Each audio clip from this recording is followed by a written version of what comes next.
Good afternoon. You're welcome to Flip TV News. I'm Christian Chiku. Let's take a look at the top headlines. We are going to be looking at breaking news. Also, we are going to be looking at other news we have today. Okay, Mama released from DSSL. That's our first news today. The second is campaign in church mosque. You may risk jail term. That is from Inec. And also, the Nigerian Broadcasting Commission suspends the shutdown of over 50 radio stations. And we have a big story for the 7 local government that bandits have troubled over the years. Now, on the London meeting, no deal with Atiku, Obi, Dati campaign, they rectify that meeting they had in London. Let's go over to the news in detail. On Mama Biafra, Mrs. Ukamaka AJC, popularly called Mama Biafra, has been released by the Department of State Security Services, that's DSS. Ifeanyi Ejiofor and the IPOB leads counsel made this disclosure in a statement sent to reporters. Mama Biafra has been acting as the IPOB leader's mother since his parents died in 2020. She was reportedly arrested during Kanu's court appearance at the Federal High Court, Abuja, on May 18th. He said, I'm very delightful to inform you all that Mrs. Ukamaka Ejezie, aka Mama Biafra, has regained her freedom.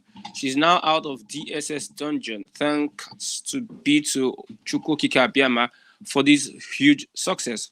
We are not relenting. Every prisoners of conscience, including our indefatigable client, Oyendu Mazi Nnamdi Kanu, will soon regain their freedom, he said. Now over to INEC has said campaigns in church and mosque this coming election may risk jail term.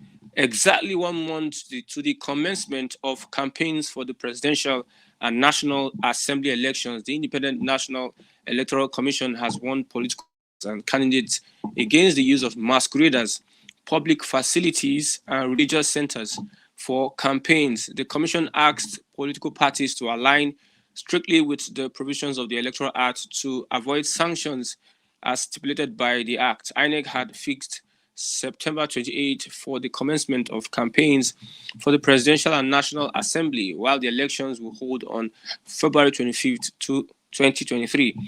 Relying on Section 92 of the Electoral Act 2022, INEC National Commissioner and Chairman of its Committee on Information and Voter Education, Mr. Festus Okoye, in a recent interview with reporters, explained that the law expected political campaigns to be civil and devoid of abuse.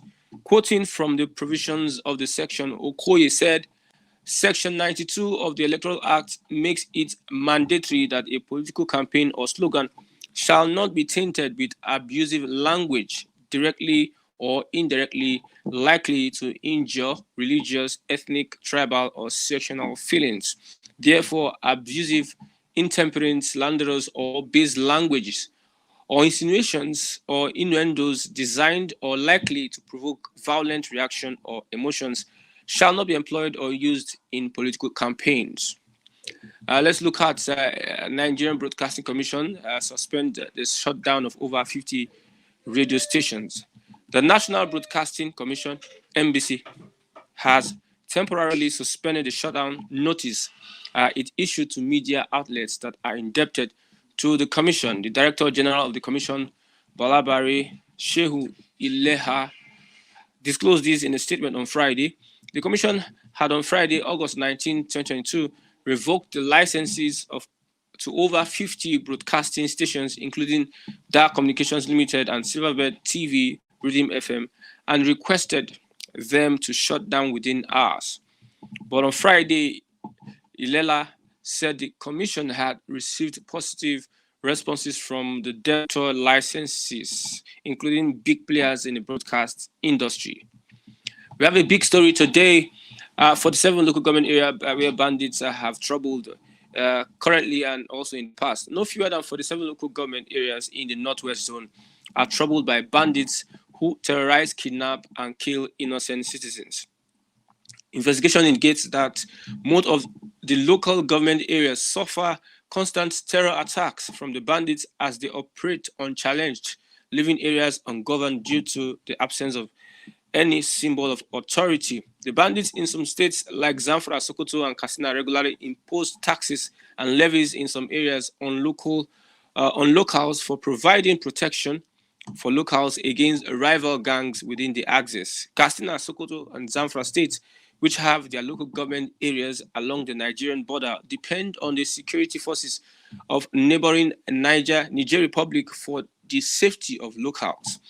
The local government most affected by terrorist activities in the Northwest Zone include 18 in Katsina, 18 local government in Katsina, 11 local government in Sokoto, Zamfara, 10 local government and Kaduna, 8 local government areas that has been affected by bandits. In Katsina State, the affected local government areas are Batsari, Safana, Jibia, Damusa, Sabua, Kankara, Dandume, Faskari, Dusima, Kurfi, Batagarawa, Rimi, Danja, Kafur, Matazu, Kankia, Malumfashi, and Katsina Metropolis. In Kaduna State, the affected local government areas include Chikun, Kajuru, Kacha, Zangon Kataf, Kauru, Liri, Bingwari, and Giwa. In Zamfara State, the 10 local government areas constantly being ravaged by bandits include Bakura, Benin Magaji, Maru, Safi, Anka, Maradun, Shinkafi, Bukuyum, Zurmi, and Gusau local government areas, which have since become colonies of banditry in the state. Records also have it that the Sokoto state trouble zones include Ilela, Raba, Sabon, Birni, Isa, Wurno, Gada, Goronyo, Tangaza, Gudu, Dange, Shuni, and Kebe. Community members in these local government areas in the northwest have reportedly deserted their homelands with their families for safety as bandits have continued to rampage the zone.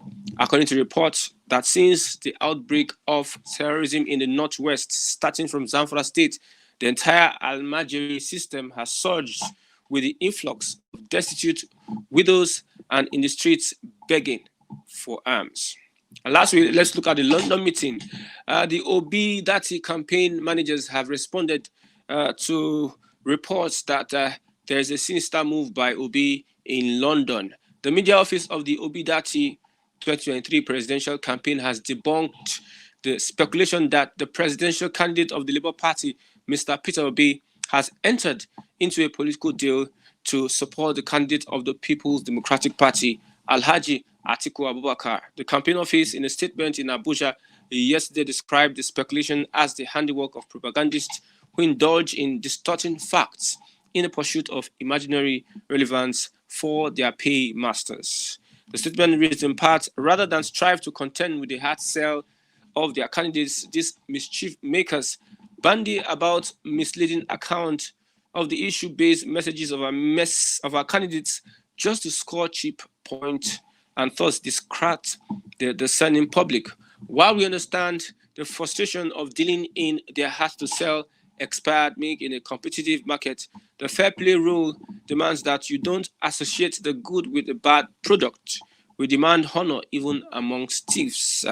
We know the intention of the spin doctors in selling an utterly false story that the high-flying Labour Party candidate Peter Obi met with his PDP counterpart and reached a deal. It further added that Obi's foreign trip, its motive, and where and who to meet are already in the public domain. His meeting in the UK with some Nigerian political leaders is visually seen by all. With that, we've come to the end of the news on Flip TV.